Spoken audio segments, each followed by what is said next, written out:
Tenth board 2027 के लिए बहुत इंपॉर्टेंट क्वेश्चन यानी VVI, जिसे VVI कहा जाता है, वेरी इंपॉर्टेंट क्वेश्चन। कार्ड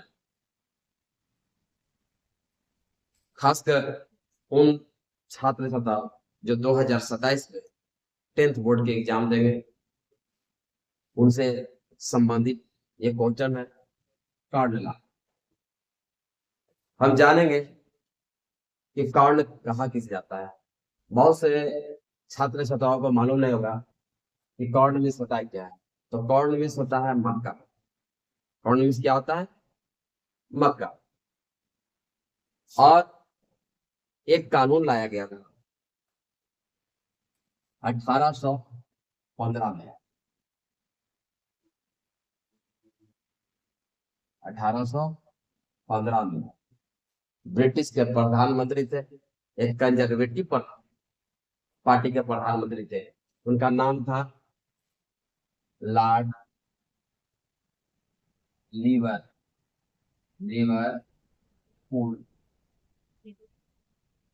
इनका नाम था लॉर्ड लिवरपूल। इन्होंने ब्रिटेन के भूस्वामियों को कहने पर यानी उनके दबाव और प्रेशर में इस कानून को लाया, जिसका नाम था कॉर्न लॉ। ये कब लाए थे? 1815 में। किस पार्टी के थे? प्रधानमंत्री था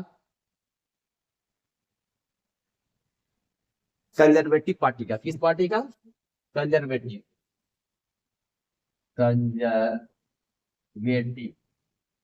कंजर्वेटिव पार्टी के प्रधानमंत्री थे। और इस कानून को उन्होंने लाया। इस कानून के आने से क्या क्या ब्रिटेन में प्रभाव पड़ा? तो ब्रिटेन में कानून को लागू होने के बाद खजानों की भारी मात्रा में कमी हो गई, क्योंकि दूसरे देश से मक्का का आयात और गेहूं का आयात होता था, तो वहां के आम पब्लिक और साथ साथ जो उद्योगपति थे, इससे जो उनका बिजनेस चलता था, व्यवसाय चलता था, उनके लिए मक्का और गेहूं का कमी हो गया। और कमी होने का कारण हुआ कि खाद्य पदार्थों की कीमत में बढ़ोतरी हो गई।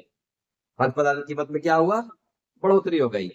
इसके बाद भूस्वामी का लाभ हुआ, और जो वहां के ब्रिटेन के भूस्वामी थे उन्हें बहुत लाभ हुआ, क्योंकि मक्के का उत्पादन कम हो रहा था, डिमांड अधिक हो रहा था। और जब डिमांड अधिक होती है किसी भी चीज का, तो उसकी कीमत में बढ़ोतरी हो जाती है। उद्योगपति तथा स्थानीय निवासियों ने इसका खुलकर विरोध किया, और विरोध करने के कारण जो सरकार थी ब्रिटेन के प्रधानमंत्री 1846 में भूस्वामी के विरोध को देखते हुए और स्थानीय पब्लिक के विरोध को झेल पाना उनके लिए मुश्किल था, तो 1846 में सर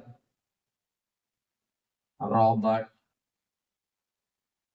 पील, उस समय 1846 में जो इंग्लैंड के प्रधानमंत्री थे ब्रिटेन के, उनका नाम था सर रॉबर्ट पील। और सर रॉबर्ट पील द्वारा इस कानून को समाप्त कर दिया जाता, समाप्त यानी एक कानून को बंद कर दिया जाता है, क्योंकि 1845 में वहां बहुत भुखमरी आई थी, और जिस भुखमरी का अनाज का क्राइसिस हो गया था। और उस क्राइसिस को देखते हुए सरकार को कानून को समाप्त करना पड़ा। कानून समाप्त होने के बाद क्या क्या प्रभाव पड़ा? तो बहुत कम कीमत पर खाद्य पदार्थों का आयात होने लगा।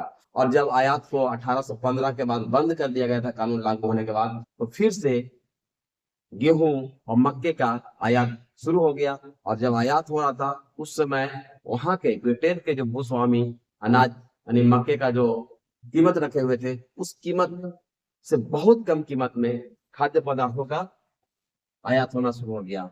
आयातित कीमत उत्पादित कीमत से बहुत कम था, यानी ब्रिटेन का जो उत्पादन हो रहा है कीमत का, उसकी कीमत से दूसरे देशों से जो मंगाया जा रहा था, आयात नहीं होता है दूसरे देश से मंगाना, यानी जो मंगाया जा रहा था उनकी कीमत में बहुत अंतर था। ब्रिटेन के किसान आयातित कीमत का सामना न कर सके, और जो आयात किया जा रहा था सरकार के द्वारा मक्के का और गेहूं का, उसका सामना ब्रिटेन के किसान नहीं कर पाए, क्योंकि बहुत कम कीमत पर मंगाया जा रहा था। और वहां के जो किसान थे अपने खाद्य पदार्थों का कीमत बहुत हाई रखे हुए थे, जिसके कारण सामना न कर सके। हजारों लोग और किसान बेरोजगार हो गए। जब कम कीमत पर मिलने लगा अनाज, तो वहां के जो किसान थे वो अगर अनाज उत्पादन कर रहे थे तो जितना उनको उत्पादन करने में मूल्य लग रहा था उससे कम मूल्य पर उनका अनाज की बिक्री हो रही थी, तो वो बेरोजगार हो गए, जिसके कारण ब्रिटेन की अर्थव्यवस्था बुरी तरह से चरमरा गई। और दूसरे देशों के में लोग, वहां के जो किसान थे, वहां के भूस्वामी थे, दूसरे देशों की ओर पलायन करने लगे। तो इस प्रकार से ये कार्डिनल बहुत इम्पोर्टेंट क्वेश्चन है, खासकर 2027 के एग्जाम के लिए। और 2027 में आने वाले एग्जाम आपके लिए बेहतर हो, इस प्रकार से इस क्वेश्चन को आप अच्छी प्रकार से याद कर ले, नोट कर ले। धन्यवाद।